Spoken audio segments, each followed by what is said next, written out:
Jika digosipkan, berarti kamu populer dong. Jika direndahkan dan mereka coba menarikmu ke bawah, berarti kamu lebih tinggi daripada mereka. Jika dimusuhi, berarti kamu adalah lawan yang tangguh. Jika mereka iri, artinya kamu lebih sukses daripada mereka. Sesimpel itu. Pergaulanmu menentukan masa depanmu. Kalau ingin punya lingkaran yang berkualitas, upgrade dirimu. Tingkatkan nilai hidupmu. Mumpung masih muda. Saya mau kasih tahu gini, upgrade value seorang kamu. Kalau kamu mau dapat yang terbaik, kamu harus pastikan kamu juga memberi yang terbaik. Kalau kita mau dapetin apa yang kita mau, kita juga harus siap lewatin hal-hal besar yang sebelumnya kita nggak pernah tahu. Beradaptasi, atau kita yang akan mati. Ternyata gelisahnya manusia sejak dulu sampai sekarang itu sama, masa depan. Tentang kita akan jadi apa, punya apa, tinggal di mana, bagaimana hidupnya, anaknya makan apa, hutang dibayar kapan. Kata salah seorang ulama, janganlah engkau gelisahkan hatimu untuk hari-hari di depanmu yang itu belum datang. Kenapa? Karena segala sesuatu yang memang ditetapkan untukmu, maka itu pasti datang. Di antara cara agar kita nggak terjebak dalam gelisah itu adalah beramal, berbuat sesuatu. Dan itu akan menjadikan kita lega. Kita menampakkan diri di hadapan Allah bahwa kita nggak diam saja, kita berikhtiar sebagaimana Ibunda Hajar yang terus bergerak, dan zam-zam itu datang bahkan dari arah yang tidak diduga. Semoga begitu pula masa depan kita, insya Allah. سلم أمرك لله وابتسم مطمئن فإن أتاك شيء فهو حتما لك وإن لم يأتك فتأكد أنه لا يناسبك ثق بالله دائما وقل الحمد لله دائما. Jangan pernah kehilangan keyakinan. Waktumu akan datang. Doa-doamu akan dijawab. Kamu akan berada di tempat yang kamu inginkan. Jangan sampai kehilangan Allah. Nikmati hidup yang diberikan padamu. Hargai karunia-Nya. Dia mendengar doa-doamu dan mengetahui kebutuhanmu.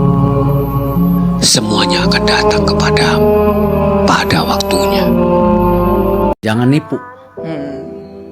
Karena bapak saya bilang, uang bukan segalanya.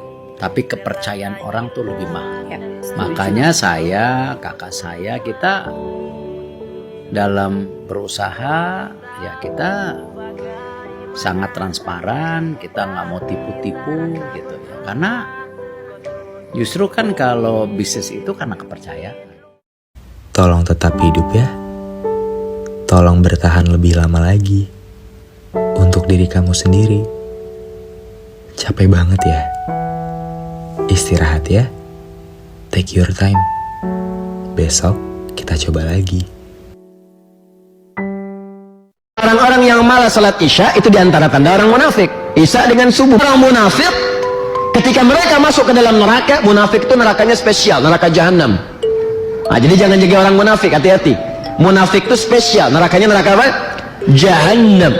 Ya, dikumpulkan dengan orang kafir. Itu ada di Quran surah keempat, ayat 140, paling kiri sebelah bawah di mushaf. Doa itu bukan kalimat biasa. Ya, doa itu bukan kata-kata formalitas. Doa itu aku nilai ibadah. Jadi kalau ada orang gak mau berdoa, kata Allah, orang ini sombong, seakan-akan gak butuh kepadaku. Dia hamba, dia makhluk, aku ciptakan, dia punya kelemahan. Seakan-akan merasa yang paling bisa dan gak butuh kepadaku. Maka orang yang gak pernah berdoa disebut oleh Allah dengan dua konsekuensi. Yang pertama, sebagai orang sombong yang menilai dirinya paling mampu sehingga tidak merasa punya kelemahan. Karena itu nanti Allah ciptakan kondisi-kondisi seakan kita merasa lemah. Ketika kamu mempunyai mimpi, mimpi itu akan selalu diuji dengan tekanan. Tekanan itu bukan untuk menghancurkanmu. Itu mendorong jati dirimu agar keluar. Itu menunjukkan siapa dirimu yang sebenarnya. Dengarkan isi hatimu dan teruslah berjuang. Jangan pernah menyerah. Harimu akan tiba. Saatnya untuk mulai melakukan perjalanan bersamaku. Melukai hati seseorang sangatlah mudah, tetapi menyembuhkannya begitu sangat susah. Maka berhati-hatilah dalam berkata-kata, karena tidak setiap kata maaf bisa menyembuhkan luka. Mungkin setiap orang bisa sembuh dari lukanya, Tetapi tidak setiap orang bisa sembuh dari traumanya. Allah itu nggak pernah salah ketika mempertemukan kita dengan seseorang. Kehadiran seseorang dalam hidup kita itu salah satu di antara dua kemungkinan. Yang pertama kebahagiaan, atau yang kedua pengalaman. Insya Allah semua ada hikmahnya dan semua pasti baik pada akhirnya. Hidup ini selalu penuh dengan kejutan. Ada masanya rencanamu jadi berantakan, tapi ada masanya kamu juga mendapatkan banyak kepercayaan. Apapun yang ada di hadapan, jangan jadikan itu sebagai beban, tapi jadikan itu sebagai kesempatan. Terkadang Tuhan mengizinkan kamu bertubi-tubi menerima pukulan, supaya kamu bisa melihat kebesaran Tuhan. Terkadang Tuhan juga memberikan kamu banyak jalan, supaya kamu ingat bahwa di hidup ini selalu ada pilihan. Bijaklah dalam mengambil keputusan, karena setiap keputusan akan menentukan masa depan. Seekor singa tidak akan terusik dengan komentar domba-domba yang berisik. Seorang satria tidak akan berhenti berkarya, hanya karena ada beberapa orang yang tidak suka. Kalau orang-orang negatif itu sedang berusaha untuk menarikmu jatuh, itu artinya mereka berada di bawahmu. Biarkan saja, jangan sampai kamu terpengaruh olehnya. Tidak perlu ditanggapi, apalagi membela diri. Karena yang mendukungmu tidak perlu penjelasan, dan yang tidak menyukaimu akan selalu siap dengan hujatan. Salah satu cara hidup tenang adalah dengan berhenti mencari tahu apapun yang bisa menyakiti hatimu, dan menerima kenyataan dengan cukup tahu, selebihnya abaikan semua yang berdampak buruk bagimu. Beberapa tahun ke depan, mungkin aku akan berterima kasih pada diriku yang sekarang. Berterima kasih karena diriku yang sekarang telah berani mengambil langkah pertama. Langkah pertama untuk keluar dari hubungan toksik, keluar dari pertemanan yang fake, dan cut off semua orang yang berdampak buruk untuk perkembangan hidupku. Aku akan bersyukur atas langkah yang sudah aku ambil hari ini, karena itu yang terbaik untuk hidupku. Gak ada yang bertanggung jawab mengapresiasi proses kamu selain diri kamu sendiri. Manusia berisik. Seberat apapun itu, orang lain belum tentu ngerti perjuangan kamu. Karena kamu yang jalanin, jadi yang harus apresiasi proses dan menghargai diri sendiri, ya diri kamu sendiri. Terima kasih diri ini yang mau diajak berjuang, yang mau diajak jatuh bangun, yang mau diajak bersusah payah mewujudkan mimpi-mimpi. Dua hal yang gak ada berhentinya dalam hidup. Yang pertama, omongan orang.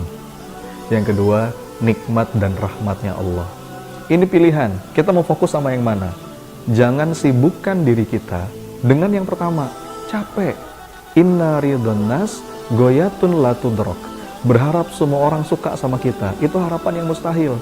Maka, jangan letakkan kebahagiaan kita di mulut orang lain. Fokus aja sama yang kedua. Ingat-ingat nikmat dan rahmatnya Allah. Betapa masih banyak aib yang Allah tutupi. Inna rahmataka awsa'u min dzambi. Allah itu nggak pernah berhenti mencurahkan rahmat meskipun kita banyak salah dan banyak dosa. Mudah-mudahan fokus sama yang kedua membuat kita lebih tenang dan membuat kita tetap semangat untuk memperbaiki diri. Insya Allah. Gue belajar untuk nggak berkompetisi dengan orang lain. Cukup berkompetisi dengan diri kita di masa lalu. Karena tujuan utamanya adalah menjadi orang yang lebih baik dari kemarin. Itu aja udah cukup. Atas segala hal yang gak pernah bisa kita ubah, belajarlah berdamai menerimanya. Ridho atas semua ketetapan Allah. Dan atas apa yang kita masih bisa ikhtiarkan, kejar, usahakan, ikhtiarkan yang terbaik. Semoga Allah mudahkan jalannya. Dewasa banyak bentuknya, ikhlas banyak macamnya, sadar diri banyak caranya. Ada yang mengalah dan melawan perasaan egonya. Ada yang melepaskan walau tak rela. Ada yang memilih untuk mundur meski sangat mencintai.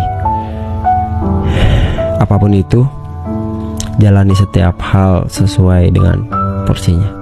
Hari ini gue mau bersyukur, karena walaupun kita belum punya banyak pencapaian atau belum banyak hal yang bisa kita banggakan, kita sudah memberikan hal yang terbaik yang bisa kita lakukan. Dan kita sudah memberikan yang terbaik yang kita mampu. Dan itu aja udah cukup. Mau tahu apa yang paling mahal? Waktu, kesempatan, kepercayaan, menghargai, maaf dan terima kasih. Simple sih, tapi nggak semua orang bisa.